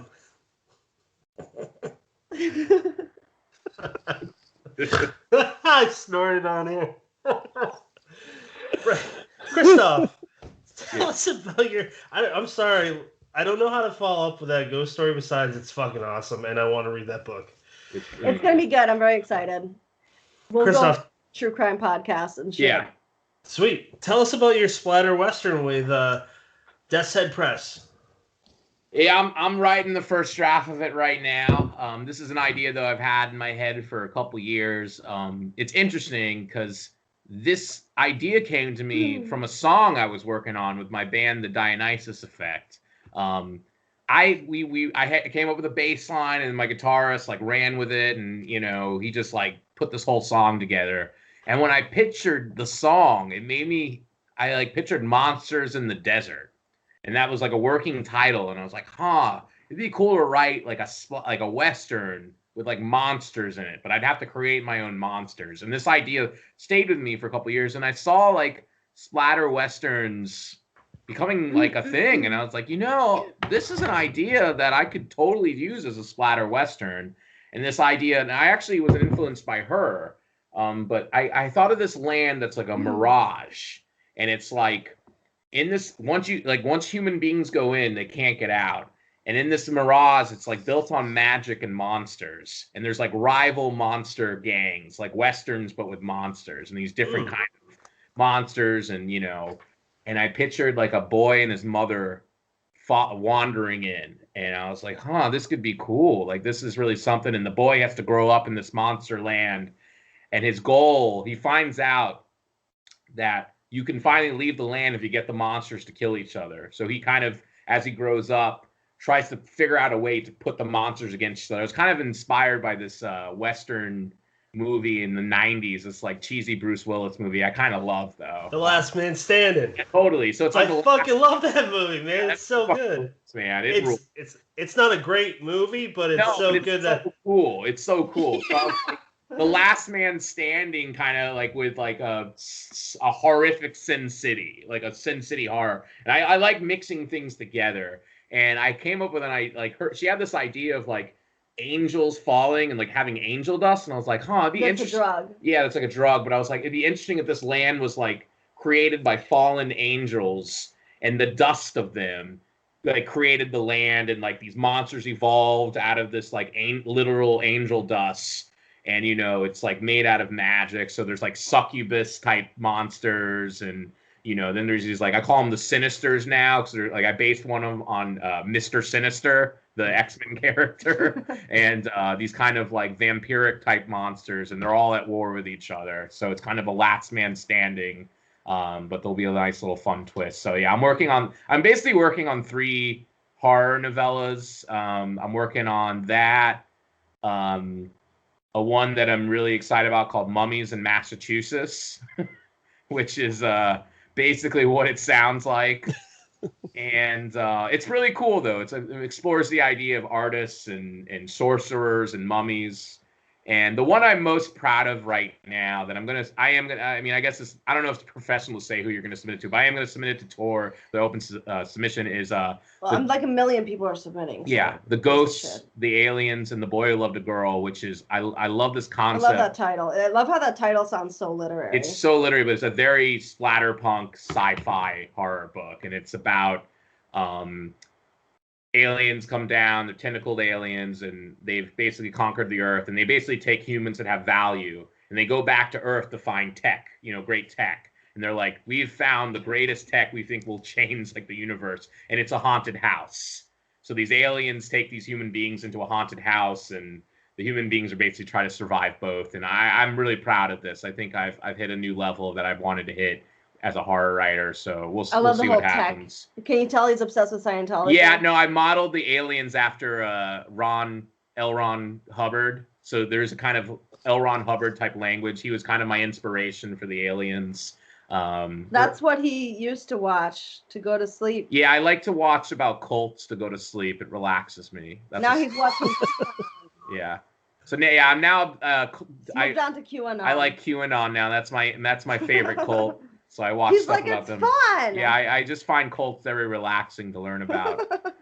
Interesting. By the way, do you have a Christopher Walken character in your rendition of Last Man Standing? No, I'm not far enough yet in that book, but there will be something like that. But I've basically I outline first. I outline and write, so I'm like jumping around. I've had so much work to do that I, as a publisher, that I had to drop it off, and I'm trying to get the other book done. But yeah, I have to get it done basically by the end of the year, which I don't really worry about. But yeah, nice. Well, I want to read that alien one, but the Western sounds pretty sweet too. Last Man Standing and Hudson Hawk, 2 Bruce Willis movies I don't really hear anyone talking about, both 90s flicks. Let's jump into what are you reading? Either one of you can go first. I'm reading My Dark Vanessa. Nice. I've been binging it. It really resonates. Like the character, I read Lolita when I was 15 and got completely the wrong idea. I was like, oh, if I can seduce an older man, that means I'm really powerful, because it's so hard if you're young to seduce an older man. So I seduced a lot of like male grenades. just like to like see if I could do it, and it was just not really worth it. So it's a little bit triggering because it reminds me of a lot of my own trauma and baggage, but it's really beautifully written. I think it's needed to hear the Lolita story from the POV of Lolita, which is basically what it is. It's like I've just been binging it like crack. I can't stop reading it. I'll like put it down. I'll be like, okay, it's 2 a.m. I have to go to sleep. I'm Oh, sorry. No, I was just gonna say there was a silence that I didn't know if anyone wanted to talk. Christoph. I'm unfortunately, even though I bought 2 books today, I actually bought 2 books today, but I'm probably not going to read them, which happens a lot. But I'm reading a lot of stuff in the manuscript. I actually was reading a cool, I won't say the title, but it was something in the. So I'll read. A lot of times I end up just reading manuscripts that kind of make it past the first 1 or 5 pages. And I finished one that was is really cool. It's a kind of a literary horror story, and it's just really kind of engrossing about a boyfriend who is a shitty boyfriend, but he's blaming it on a demon. And I really like this concept a lot. I was like, and it's very Clash. You know, we like that kind of stuff with a little feminist texture, but adds a horror element to it. I'm always interested in that. So I've been reading that and I really enjoy it. I read part 1. She actually has 2 more parts that I have to read. So I'm kind of excited about that. So looking forward to read part 2 and 3. The last book in the submissions that I got very excited about. It's called The Pussy Detective. They made a show about that. It's called Shaft. It's like that, except he goes there. He really goes there. So I'm reading. It blew me the fuck away. I'm reading a submission, and we, as you cannot, we try to find a balance. By the way, I'm going to say kind of not a secret to our success, but a balance we try to find. We try to like be strategic while still not giving a fuck. And that's kind of how we balance our press. Like, let's do what the fuck we want to do, but let's be smart about it. But I got this submission, and I'm like, it's by a voodoo priest. I'm like, all right, let's see what the fucking voodoo priest has to say. Ex-escort. Yeah. He's like, I'm an ex-escort, and I'm like, oh, this guy's interesting. I'll give him that. He's like, I wrote a book about called The Pussy Detective, and it's like, I'm like, okay, and it's about women missing their lost vajayjays. That's what he said. The lost I'm like, I don't even know what this. No, he said lost or missing. Missing. That's different things. Lost is different. Missing, apparently. But I'm like, you know what? This, because I'll get a lot of normie books. You know, I'll get like boomers that are like, let me tell you about the 60s. And I get like a million of those. And I fucking hate the 60s now. Except for the music, I don't want to hear about the goddamn 60s. Yeah, but that's who loves to submit. Yeah. Boomers want to write the ultimate 60s novel, and they don't have it. They're not going to do it. Go to this, write about the 70s. I'd actually want to hear about the 70s, but I digress.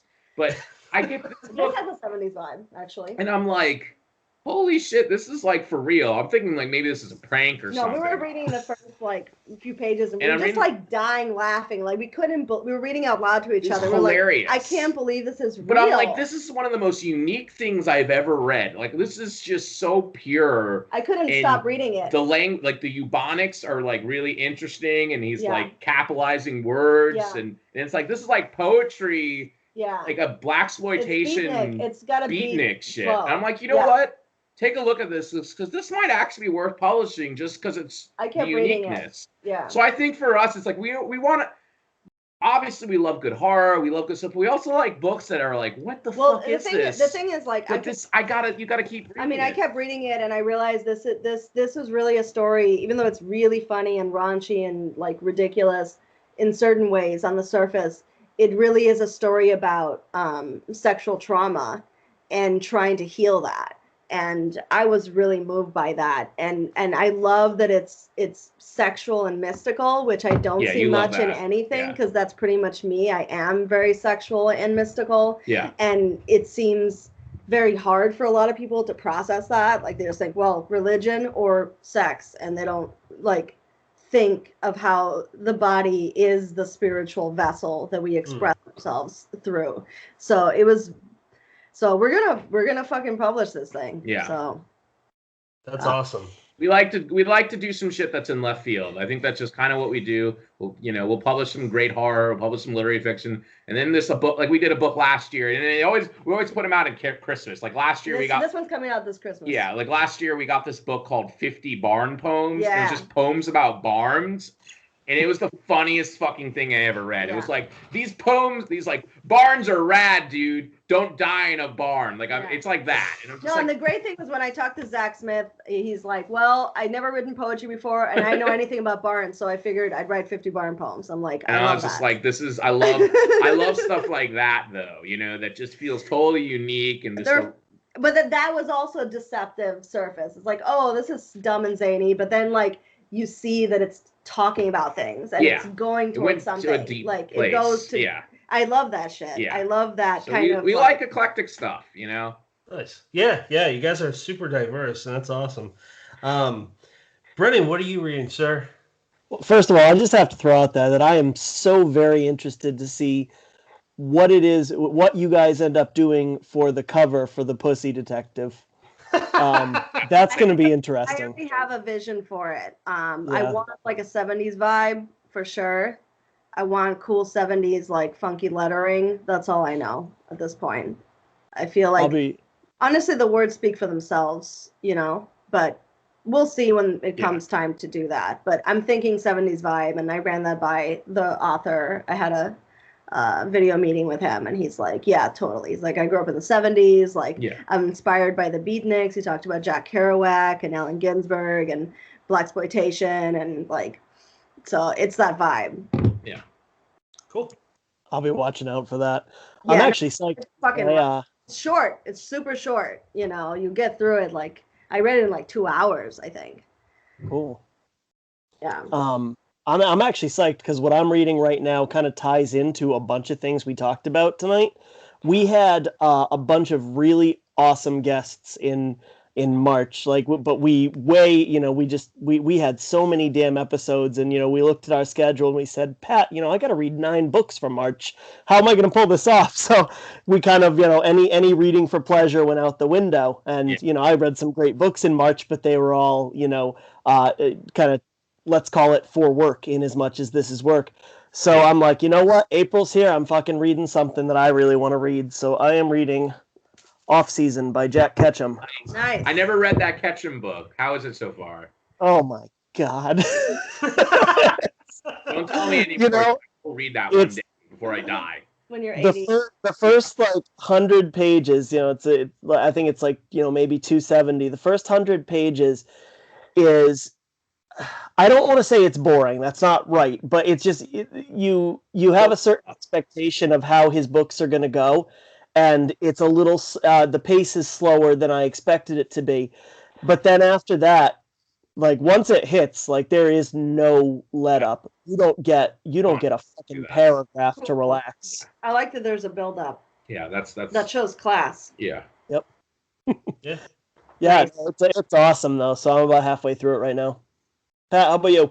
Yeah, so that's funny because I picked one book to read for pleasure, and that's Cynthia Pelayo's Children of Chicago. Yeah, you really need to read that. One of us really do. She's so it. good. I talking about Harris, man, makes me even more excited. I'm a huge Harris fan. He's amazing, and you can ask Brennan. I fucking love him. I love those 2 books specifically, and I have never made that comparison. So whatever my word's worth to whoever's listening, I think she's a talent. I would love to publish her.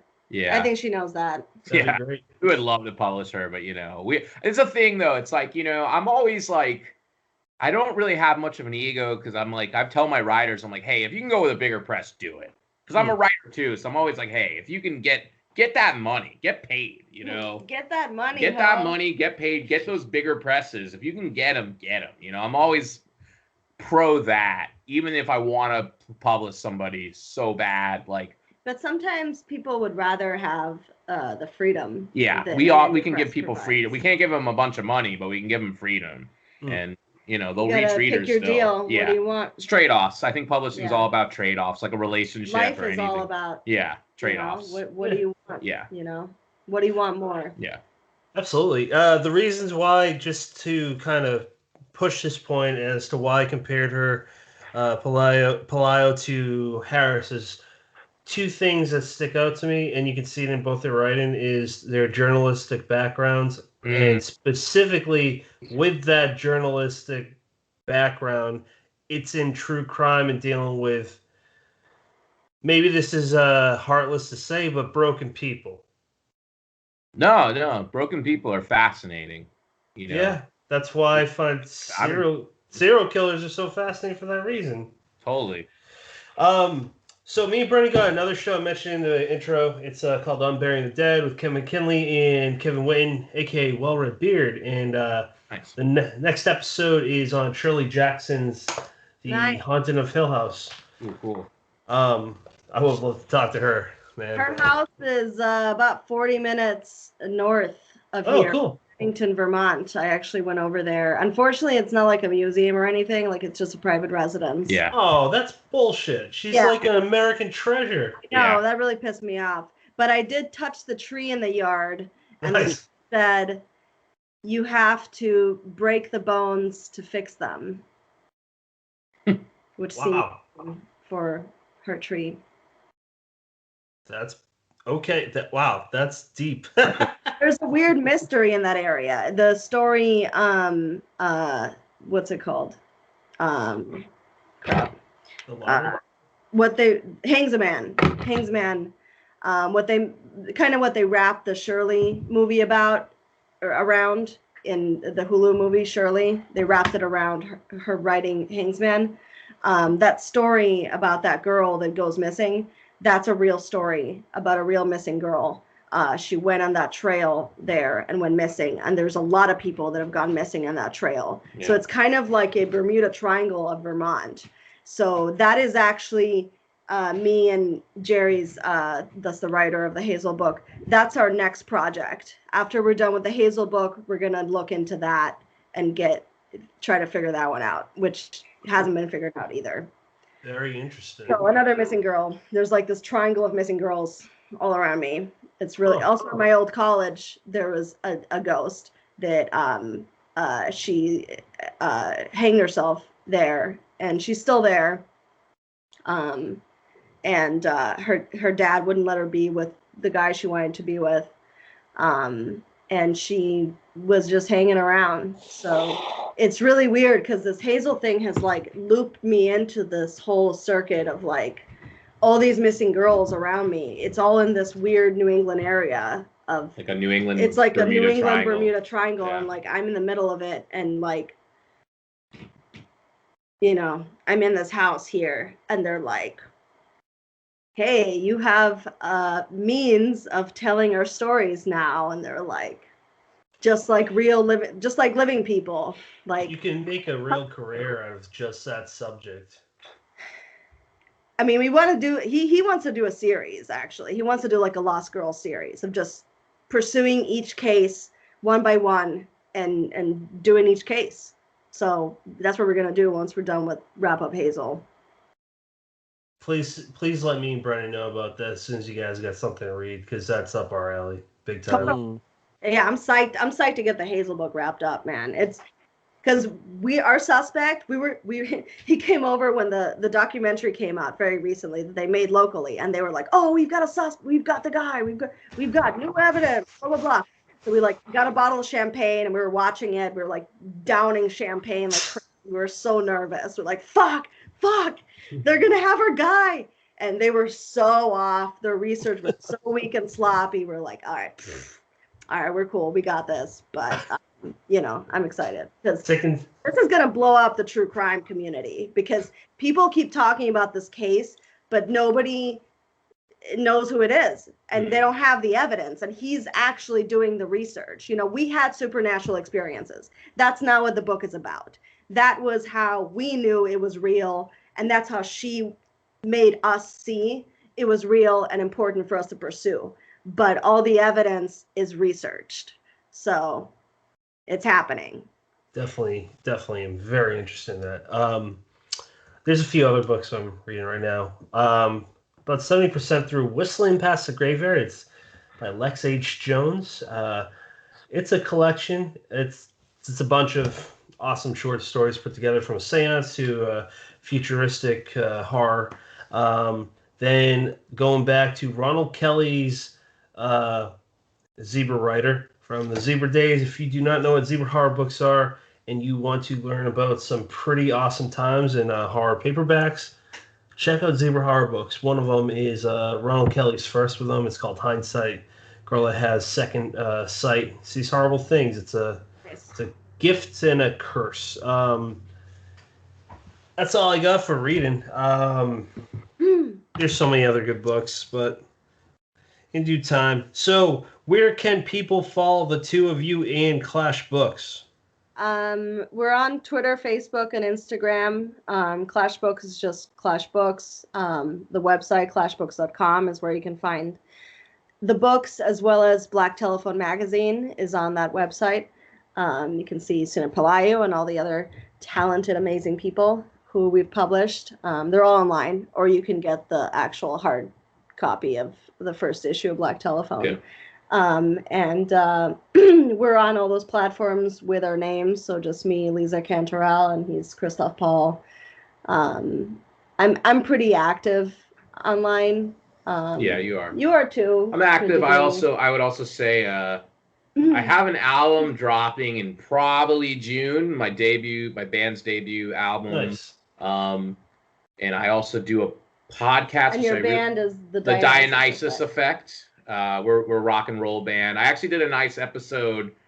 I do a podcast where we talk music and writing, called Paragraphs and Power Chords. And that's on Clash Books TV on YouTube. And we have other stuff on there. I have this like Witch TV, where I talk about witchy things with a couple other cool people. Yeah. Nice. I have I had Ronald Malfi, who's an amazing horror writer, an awesome rock and roll guy. It's really my favorite episodes. I really want people to check that out. We like nerd out horror and rock and roll for an hour and a half. It's a great episode. Like, I really want people. It's a new podcast, so it's like, and I'm just so busy that I don't really have time to promote it. And like, hey, check out. You guys are awesome at promoting your podcast. Thanks, man. But really check that out. I check out the episode with Skip or Ronald. Like, those are really badass episodes. You bet. I'm definitely gonna listen. The first episode of Witch TV that we did was about Nexium, so we talk about that cult. I don't know if you've heard about it, but it weirdly was nearby in Albany. Keith Raniere, he actually went to Rensselaer, which is right down the street, and he ran this cult where, basically, what's her name? Allison Mack pretty much ruined her life because of this stupid cult. We'll do other stuff. We're going to tackle The Secret next. I'm going to try to read The Secret book so I can, kind of get into that. Cool. Wow. Yeah, check that out. Guys, when we're done talking, send me the links for anything you want. We'll put that in the episode notes so people can check that out. Just a final plug for ourselves. We have merchandise now. We have a shirt, a mask for when you're out in public, a notebook, and a few other things. Go to deadheadspace.com. There is a tab for the store. You can get my ugly mug on, commissioned by Todd Kiesling.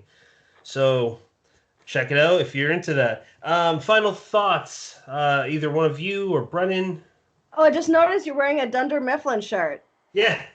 I love that. I'm obsessed with The Office. I've watched it so many times. Me too. That's what I go to sleep to. That is what I went to sleep until I took it off. Oh, yeah. Final thoughts, Christoph? It's fun doing this with Leza. We really are a team. We'll get annoyed at each other at times, but we love each other. But I really think, seeing you guys too, I think one thing I'd like to say is, in writing and art, it's a lot of times finding that other guy, so to speak. It's like a sports term, or the other person. It really helps. It really helps to have somebody you can kind of work with. I think writers and editors, podcast people together. I think the one thing that I think gets misconstrued is that writing is a solitary act, and it is to an extent. But I think it makes it a lot easier when you have somebody, whether it's a beta reader, an editor, a fellow writer, you can bounce things off of. And like I talked about the mutual inspiration thing, that's a huge thing. That's always the best way to go. And I mean, we edit each other. We're each other's yeah, we're editors. each other's editors. So we edit each other, and it's, her skills, my weaknesses are her strengths, and vice versa. You know, and I think that's the thing. You know, look for somebody who kind of can help you. Who has your weak, who has your I can't speak because I'm getting tired. Somebody who has like your weaknesses. Look for somebody who has the strengths you want. I think I'm saying it right. You know, I think that's an important thing. And you know, we have a community and we can talk to each other. And it's a big world now. You know, it wasn't like that always, like 20 years ago or 30 years ago. You know, there's not message boards. Like it's a lot easier to contact and make friends. I think it's important. You know, find that mutual inspiration and find that teammate in one form or another. And be humble so that you can take edits. That helps too. Yeah. Thank you. I started the show by myself, and I told Brennan a few episodes in, I'm like, this show wouldn't be anything. I don't know if I'd have we're going on 100 episodes in a little over a year. I don't know if I'd do that without Brennan. I don't think I would. I don't think I'd do half the stuff I'd do without him. He is my rock. He's one of my best friends, and he lives in my home state. I moved to South Jersey 5 years ago, and I meet him years after I move away from where my hometown was like 30 minutes away from his.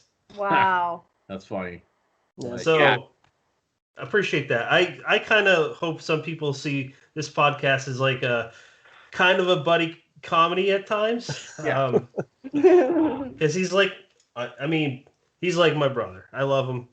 I will fight for him every chance I get. Leza, any final thoughts?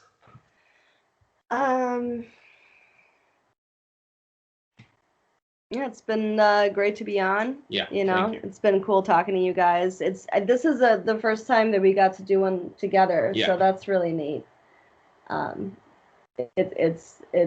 We do this together, and I feel like sometimes people, either they think that I am the entirety of Clash, or they just know what he does, or whatever. And Clash really is a joint thing. It's our joint visions and our joint work, and it wouldn't exist without the two of us. We make it what it is because we're both doing it. So I don't know, balance in all things, I guess, in life. Absolutely. Brendan, final thoughts, sir. I mean, obviously I want to thank you guys for giving up like 2 hours of your Friday night to hang out with us. We really appreciate your time. And, Patrick, I knew I could trust you to jump on that teammate thing. And, just to kind of piggyback off that, you talked mostly about podcasting, but, I know that I can shoot him a text anytime, day or night, and, bounce off anything that's going through my head, personal, writing, podcast shit, anything. There's no one in the world I trust more to send the first iteration of a story or a book to. And I know that the feedback's going to be valuable, and he's not going to tell me he loves it if it sucks ass. So, you can't buy that. So you need that. You absolutely need that to do any of the ventures that, the four of us kind of get into. So. Yeah. Also, you have a pig. He does have I have a mini pot-bellied pig. It's you got to look into the area you live. Some of them don't allow it. Where I live, it's legal. They consider a house pet. You have a pig. That's so cool. Do you ever post pictures of your pig? Oh yeah. We'll talk after this. I've been missing amazing pig content all this time. I didn't even realize it. She's got an Instagram. It's Greta the Pig. Oh my god, I'm following. She's almost 4, but I was gonna say something. You know what? We haven't talked about this publicly. I'll cut this if Brendan doesn't feel comfortable with this, but Brendan and I share the same brain, and we ended up writing a book together That is 166,000 words, and we did that in 8 months. Like, it was the smoothest book I've ever written. Nice. And the other thing is, one day he asked if I'd be in charge of his literary estate if, God forbid, he were to pass. And I'm like, absolutely, because I wanted you to be mine. And that you don't just try. Like, I love my wife, I trust her, but she wouldn't know what the hell to do with it if I pass away unexpectedly. So you need someone that I know he'll do right by my family. Like, he knows he'd do right by me. And I feel comfortable telling you guys that. You two get it. He's my hetero life mate. I love that. That's so beautiful. Let's end it on there. This was. I want to thank you both too, as well, because me and Christoph talked months ago about doing this. I wanted both. Me and Brennan both wanted to have the two of you on, but why not kill? You guys run Clash Books, so it only made sense.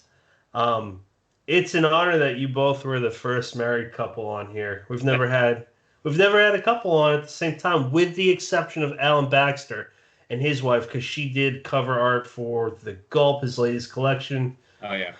That was fun, but that was only for about 10 minutes. So this was pretty sweet. This was awesome. Thank you. Yeah. Yeah. Yeah, and keep us in mind for future authors and such, because Totally. we obviously have a lot of exciting things coming out.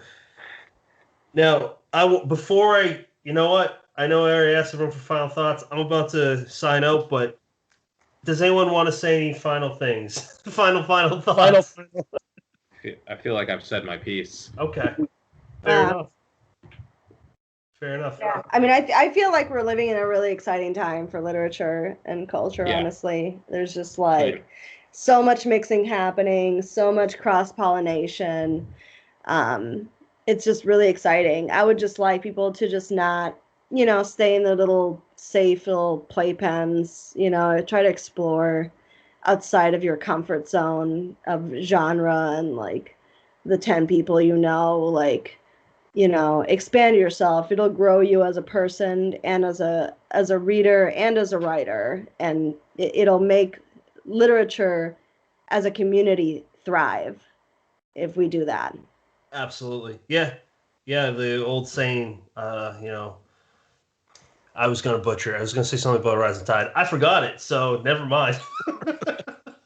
Next episode is with Mark Laidlaw. He is a novelist. He's best known for writing and level designing on the classic sci-fi horror PC game Half-Life and the sequels.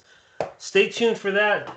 Thank you, everyone, for listening. You have many choices in podcasts. Thank you for picking us.